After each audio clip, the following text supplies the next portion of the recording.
ওম শ্রী গণেশায় নমঃ। গোস্বামী তুলসীদাসের শ্রীরামচরিতমানসের লঙ্কাকাণ্ড।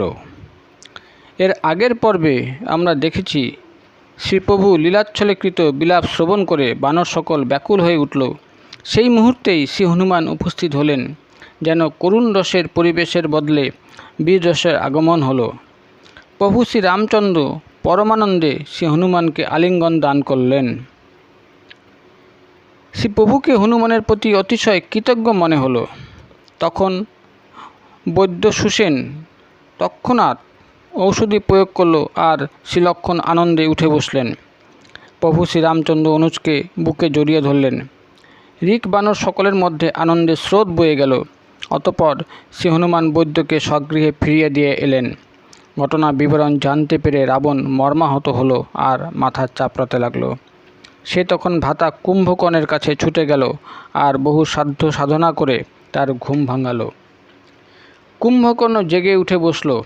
তাকে দেখে মনে হচ্ছিল যেন স্বয়ং কাল সশরীরে সম্মুখে উপবিষ্ট হয়ে আছে। কুম্ভকর্ণ তখন জিজ্ঞাসা করল, হে ভাই, বল, তোর মুখটা শুকনো লাগছে কেন? তখন সেই অহংকারী রাবণ তাকে সীতা হরণ থেকে এ পর্যন্ত সকল কথা সবিস্তারে বলল। অতঃপর রাবণ বলল, হে ভাই, বানরগণ সকল রাক্ষসকে বধ করেছে, বড় বড় বীর যোদ্ধাদেরও সংহার করে ফেলেছে। দুর্মুখ দেবশত্রু অর্থাৎ দেবান্তক, মানুষভক্ষক নরান্তক, মহাবীর অতিকায় ও অকম্পন আর মহোদর আদি অন্য রণকুশল বীরগণ যুদ্ধক্ষেত্রে প্রাণ দিয়েছে। রাবণের কথাগুলি শুনে কুম্ভকর্ণ দুঃখিত চিত্তে বলল, ওরে মূর্খ, জগৎজননী জানকীকে হরণ করে এনে তুই এখন কল্যাণ চাস? ওরে রাক্ষসরাজ, তুই ভালো কাজ করিসনি। এখন আমাকে ঘুম থেকে তুলে কি হবে? হে ভাই, এখনও সময় আছে। অহংকার ছেড়ে শ্রীরামচন্দ্রের শরণাগত হ, তাহলেই তোর কল্যাণ হওয়া সম্ভব। হে রাবণ, যার হনুমান সম সেবক বর্তমান, সেই শ্রী রঘুনাথ সাধারণ একজন মানুষ কখনোই নন। হায় রে ভাই আমার, তুই ঠিক কাজ করিসনি। এসব করবার আগে আমার সঙ্গে পরামর্শ করলি না কেন? হে লঙ্কাপতি, তুমি সেই দেবেশ্বরের বিরোধিতা করেছ, যার সেবায় শিব ব্রহ্মা নিত্যযুক্ত থাকেন। নারদ মুনি যে কথা আমাকে বলেছিলেন তা আমি তোমায় বললাম, কিন্তু এখন তো আর সম্ভব নয়।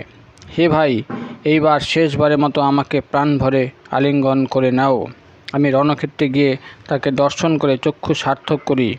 যাই তিতাভারী শ্যামসুন্দর কমলনয়ন শ্রীরামচন্দ্রকে গিয়ে দর্শন করে আসি। প্রভু শ্রীরামচন্দ্রের রূপ ও গুণ সকল স্মরণ করে কুম্ভকর্ণ এক মুহূর্তের জন্য প্রেমময় হয়ে গেল। অতঃপর রাবণ তার খাদ্যরূপে সুপ্রচুর পরিমাণ সুরা ও মাংসের ব্যবস্থা করে দিল। সুরা মাংস গ্রহণ করে কুম্ভকর্ণ গর্জন করে উঠল। মনে হলো যেন বজ্রপাত হলো। মাতাল রণমুক্ত কুম্ভকর্ণ কেল্লা থেকে যাত্রা করল। সঙ্গে কোনো সৈন্য নিল না। তাকে দেখে বিভীষণ এগিয়ে এলেন আর তাকে প্রণাম করে পরিচয় দিলেন। কুম্ভকর্ণ অনুজকে তুলে আলিঙ্গন করল। তাকে শ্রীরামচন্দ্রের ভক্ত জেনে সে প্রসন্ন চিত্ত হলো। বিভীষণ বললেন, হে ভাই, আমি যখন দাদাকে পরম মঙ্গলকর পরামর্শ ও সিদ্ধান্ত জানালাম, তখন আমার ভাগ্যে পদাঘাত জুটেছিল। সে গ্লানি আমাকে শ্রী রঘুনাথের শরণাগত করেছে। আমাকে দিনহীন জ্ঞানে শ্রীপ্রভু আশ্রয় দান করেছেন। কুম্ভকর্ণ বলল, হে ভাই শোনো, রাবণ তো কালের বশীভূত হয়ে আছে। কাল তার শিয়রে দণ্ডায়মান। তার পক্ষে এখন কি কোনো সদুপদেশ শোনা সম্ভব? হে বিভীষণ, তুমি ধন্য ধন্য ধন্য। হে বৎস, তুমি তো রাক্ষসকুলের ভূষণ হয়ে গিয়েছিলে। হে ভাই, তুমি নিজ কুলকে শোভাসাগর ও সুখসাগর প্রভু শ্রীরামচন্দ্রকে পূজা অর্চনা করে জ্যোতির্ময় করে দিয়েছিস, অর্থাৎ বংশের মুখ উজ্জ্বল করেছিস। ছল চাতুরী বীরহিত হয়ে রণনিপুণ শ্রীরামচন্দ্রের সেবায় নিত্যযুক্ত থাকো। আমিও কালের গ্রাস হয়ে গিয়েছি, তাই আমার আপন পর বোধ ঘুচে গিয়েছে। তাই এইবার তুমি এসো। দাদার কথা মতো বিভীষণ ফিরে এলেন আর তিলকভূষণ শ্রীরামচন্দ্রের কাছে উপনীত হলেন। বিভীষণ বললেন, হে নাথ, পর্বতসম বিশাল দেহ রণনিপুণ কুম্ভকর্ণ আসছে। কুম্ভকর্ণের আগমন বার্তা বলবান মর্কটদলকে আনন্দ দানের সঙ্গে চঞ্চল করে তুলল। তারা ছুটে বৃক্ষ ও পর্বতখণ্ড উৎপাটন করে গর্জন করে তা কুম্ভকর্ণের দিকে ছুঁড়ে মারতে লাগল। ঋক বানরদের প্রতিবারের কোটি সংখ্যক পর্বতশৃঙ্গ প্রহার কুম্ভকর্ণকে এতটুকুও বিচলিত করল না। অর্ক ফল দিয়ে হস্তিকে আঘাত করলে হস্তি তা জানতেও পারে না। কুম্ভকর্ণেরও সেরূপ প্রতিক্রিয়া হলো। তখন হনুমান তাকে এক মুষ্টাঘাত করলেন। এতে কুম্ভকর্ণ বিহ্বল হয়ে ভূমিতে পড়ল আর মাথা চাপড়াতে লাগলো। এরপর কুম্ভকর্ণ উঠে শ্রী হনুমানকে মারল। তাতে তিনি ঘুরে তৎক্ষণাৎ ভূমিতে পড়ে গেলেন। অতঃপর কুম্ভকর্ণ নল ও নীলকে ধরে ভূমিতে আছাড় মারল আর অন্যান্য যোদ্ধাদেরও এদিক ওদিক ছুঁড়ে ফেলতে লাগলো। তার অমিত বিক্রম দেখে বানর সৈন্য পলায়ন করতে লাগলো। সকলেই তখন এত ভয় পেয়েছিল যে কেউ তার সামনে এগিয়ে আসতে সাহস করছিল না। সুগ্রীব অঙ্গদ আদিকে মূর্ছিত করে এবং বানররাজ সুগ্রীবকে বগলডোবা করে সেই অমিত বিক্রম কুম্ভকর্ণ এগিয়ে চলল। ভগবান শ্রীশঙ্কর বললেন, হে উমা, শ্রী রঘুনাথের নরলীলা দেখে মনে হচ্ছিল যেন গরুর সর্পদের সঙ্গে খেলা করছে। যার ভ্রকুটি বিলাসে কালকেও গ্রাস হতে হয়, তার পক্ষে এমন যুদ্ধ করা কি আদৌ প্রয়োজন? শ্রী ভগবান এইভাবে জগৎকে পবিত্রতা প্রদানকারী সেই অক্ষয় কীর্তি করবেন, যার সংকীর্তন করে মানব ভবসাগর অতিক্রম করতে সক্ষম হবে। মূর্ছা ভঙ্গ হলে পবননন্দন শ্রী হনুমান ধাতস্থ হলেন। তিনি তখন সুগ্রীবকে অন্বেষণ করতে লাগলেন। এদিকে সুগ্রীবেরও মূর্ছাভঙ্গ হলো। তখন তিনি মৃতদেহ সম পিছলে ভূমিতে পড়ে গেলেন। কুম্ভকর্ণ তাকে মৃত বলে রেহাই দিল। যখন তিনি কুম্ভকর্ণের নাসিকা কর্ণ দন্ত দ্বারা ছেদন করলেন আর গর্জন করে আকাশে উঠে গেলেন, তখন কুম্ভকর্ণ জানল যে তিনি মৃত নন, জীবিত রয়েছেন। এইবার কুম্ভকর্ণ সুগ্রীবের পা ধরে তাকে মাটিতে আছাড় মারল। সুগ্রীবও বিদ্যুৎ গতিতে উঠে কুম্ভকর্ণকে আবার আঘাত হানলেন। এবার অমিত বিক্রম সুগ্রীব শ্রীপ্রভুর কাছে এলেন আর বললেন, কৃপানাদি শ্রীপ্রভুর জয় হোক, জয় হোক, জয় হোক। নাসিকা কর্ণ বিরহিত হয়ে কুম্ভকর্ণ গ্লানিতে পরিপূর্ণ হয়ে গেল আর সে সরসে যুদ্ধ করতে ফিরে এলো। এমনিতেই কুম্ভকর্ণ আকৃতিতে ভয়ঙ্কর ছিল, তারপর নাসিকা কর্ণ বিবর্জিত হওয়ায় সে অতি ভয়ানক লাগছিল।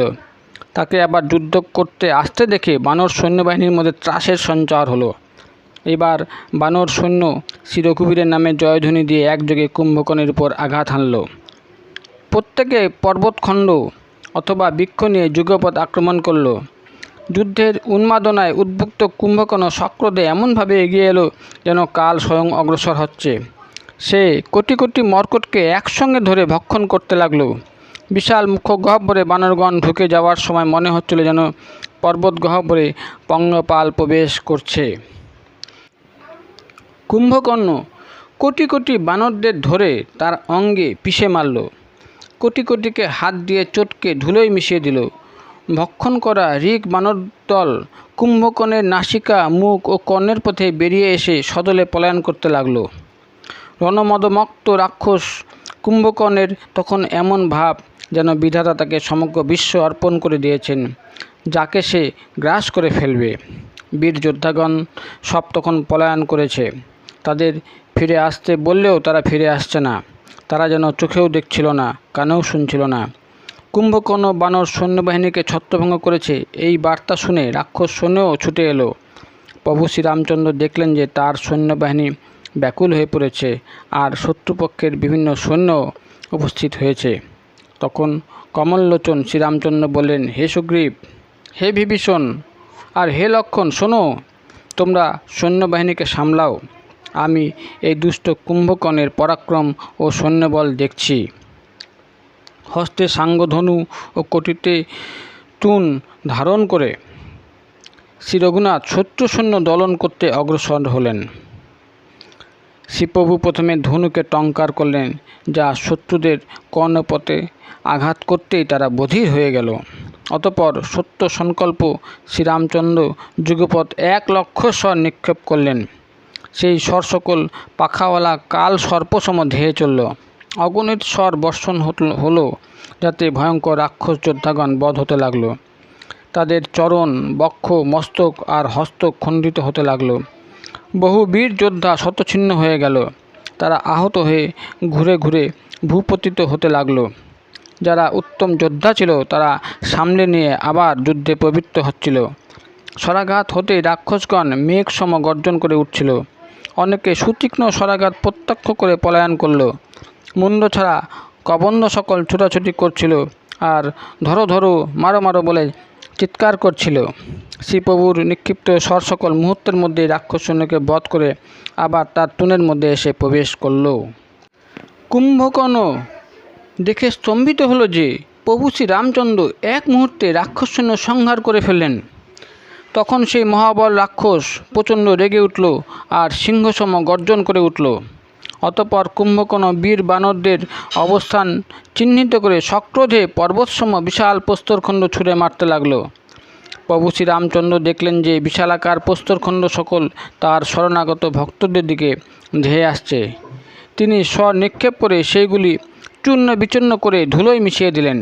অতঃপর শ্রী রঘুনাথ কুপিত হয়ে কুম্ভকর্ণের দিকে বহু ভয়ঙ্কর স্বর নিক্ষেপ করলেন। সেই স্বরগুলি কুম্ভকর্ণের দেহে এক দিকে দিয়ে প্রবেশ করে অন্য দিক দিয়ে বেরিয়ে গেল। মনে হলো যেন বিদ্যুৎমালা মেঘের ভিতর মিলিয়ে গেল। ঘোর কৃষ্ণবর্ণ অঙ্গ থেকে রক্তের স্রোত প্রবাহিত হচ্ছিল, যেন কাজলসম কৃষ্ণবর্ণ পর্বত থেকে গিরিমাটির প্রণালী বয়ে যাচ্ছিল। বিধ্বস্ত দেখে ঋগ বানর সকল তার দিকে তেড়ে এলো। বানরগণ নিকটে আসতেই কুম্ভকর্ণ হেসে উঠল। কুম্ভকর্ণ তখন প্রবল গর্জন করে কোটি কোটি বানরদের ধরে গজরার সম মাটিতে আছড়ে ফেলতে লাগলো। আঘাত হানবার সময়ে সে রাবণের নাম করছিল।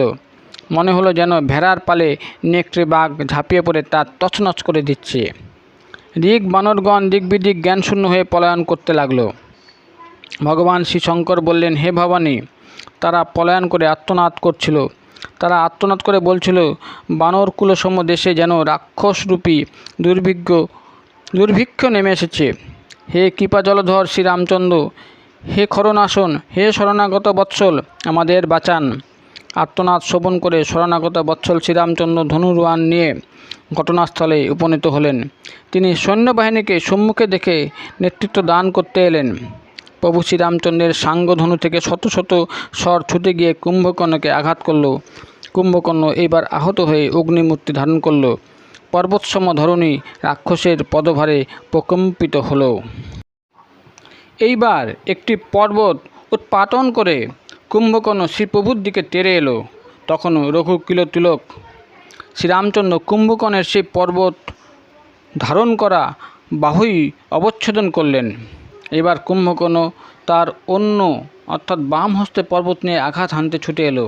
শ্রীপ্রভুর স্বরাঘাতে সেই হস্তও কাটা গেল। বাহুহীন দুষ্ট তখন পক্ষহীন মন্দার পর্বত অতিশয় উগ্র দৃষ্টি দ্বারা কুম্ভকর্ণ শ্রীপ্রভুর দিকে তাকালো।